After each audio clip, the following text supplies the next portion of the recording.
Dear friends, आपका स्वागत है हमारे YouTube channel GK and GS study zone में। आज हम आपके लिए लेकर आए हैं एनसीईआरटी सार संग्रह वन लाइनर, जिसमें आज हम कवर करेंगे भारतीय राज्य व्यवस्था का टॉपिक नंबर 1, भारत का संवैधानिक विकास। तो आइए टॉपिक को शुरू करते हैं।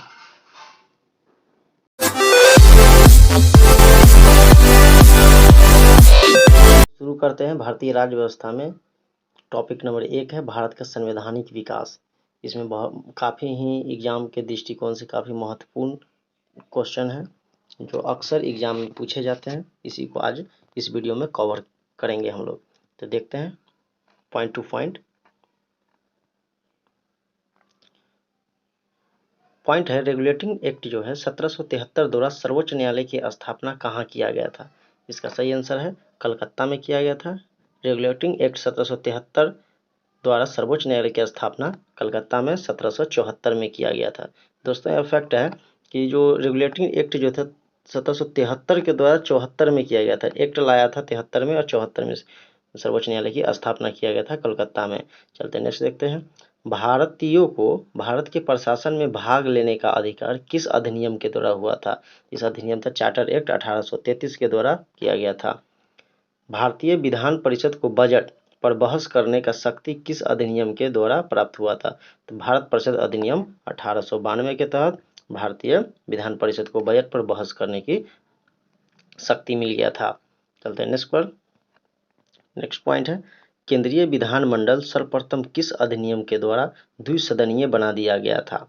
तो 1919 के भारत शासन अधिनियम के द्वारा केंद्रीय विधानमंडल को सर्वप्रथम द्विसदनीय बना दिया गया था। नेक्स्ट पॉइंट है, भारत के राष्ट्रपति को अध्यादेश निर्गत करने की शक्ति मूलतः किस अधिनियम से प्रेरित है?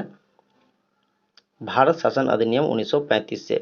भारत शासन अधिनियम 1935 से भारत के राष्ट्रपति को अध्यादेश निर्गत करने की शक्ति दिया गया है। चलते हैं नेक्स्ट पॉइंट पे। भारत का संवैधानिक विकास किस तरह हुआ है वो दिया गया है यहाँ पर। ईस्ट इंडिया कंपनी के अंतर्गत और ब्रिटिश क्राउन के अंतर्गत।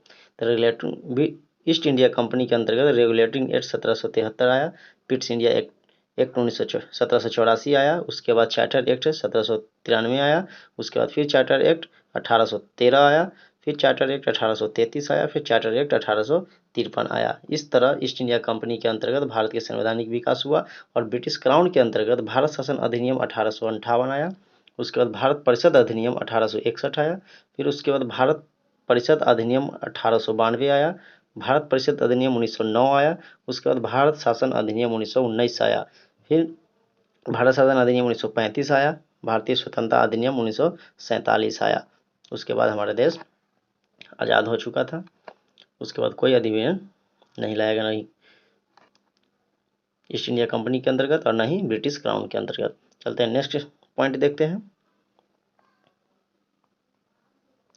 केंद्र में द्वैध शासन व्यवस्था किस अधिनियम के द्वारा लागू किया गया था? भारत शासन अधिनियम 1935 के द्वारा केंद्र में द्वैध शासन अधिनियम को लागू किया गया था। नेक्स्ट पॉइंट है, ब्रिटिश भारत में किस अधिनियम में संघीय शासन का प्रावधान था? भारत शासन अधिनियम 1935। भारत शासन अधिनियम 1935 में ब्रिटिश भारत में संघीय शासन का प्रावधान था। चलते हैं नेक्स्ट टॉपिक पे, नेक्स्ट पॉइंट पे।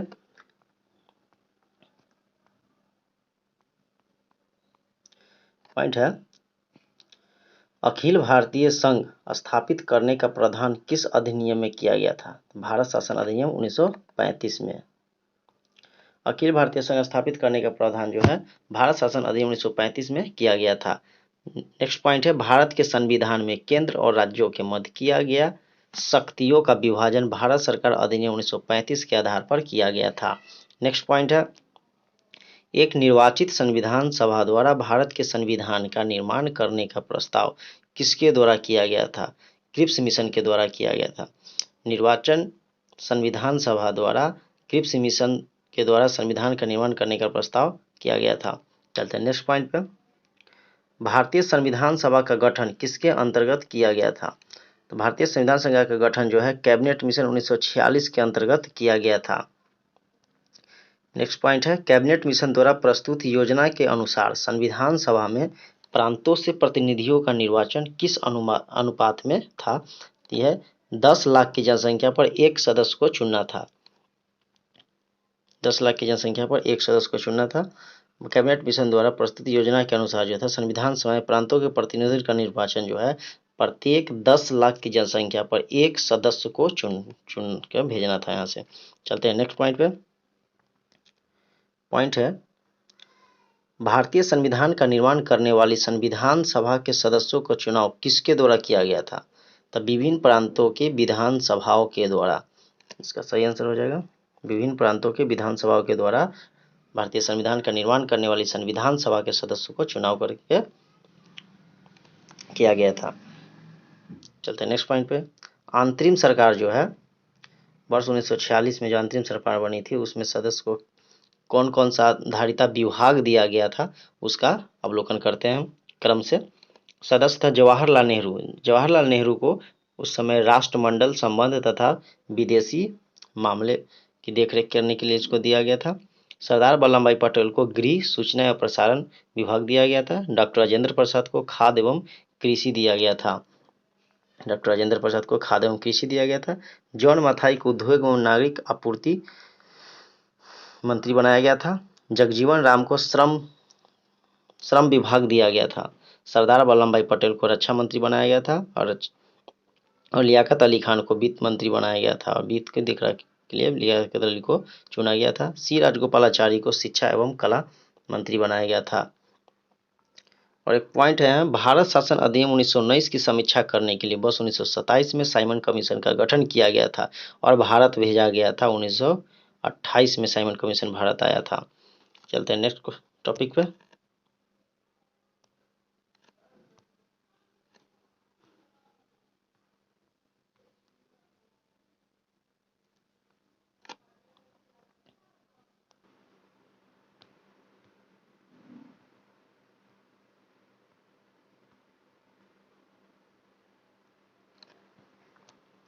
दोस्तों तो यहीं पे भारतीय राज्य व्यवस्था जो इंडियन पॉलिटी है उसका टॉपिक नंबर 1 जो था भारत का संवैधानिक विकास यहीं पे समाप्त होता है। और दोस्तों बता दें आपको कि इसमें जो भी कंटेंट्स दिया हुआ है तो एग्जाम के दृष्टिकोण से काफ़ी महत्वपूर्ण है।